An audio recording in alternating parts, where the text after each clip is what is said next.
Pemirsa, salah satu upaya dalam mendorong pertumbuhan ekonomi adalah dengan meningkatkan nilai tambah produk dalam negeri hingga mendukung peningkatan kontribusi fiskal.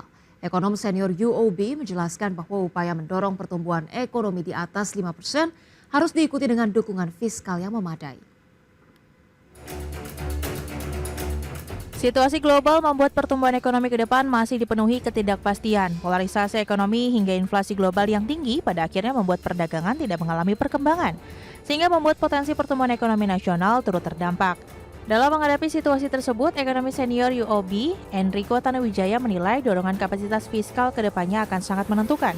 Sebab dalam upaya mendorong pertumbuhan ekonomi yang lebih tinggi ke depan, maka kapasitas fiskal harus bisa mendukung lebih maksimal. Enrico menyebut bahwa utang negara harus dipergunakan lebih produktif untuk memaksimalkan pertumbuhan ekonomi. Sebenarnya kalau secara gamblang itu artinya minjem, tapi minjemnya itu sesuatu yang optimal. Jadi bukan utang, bukan.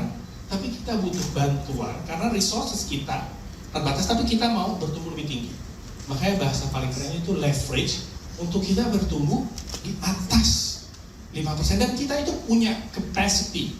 Kita lihat negara lain tuh debt over GDP-nya udah jauh lebih tinggi dari kita. Nggak apa-apa, they can still grow. Filipina itu lebih tinggi dari kita. Lihat.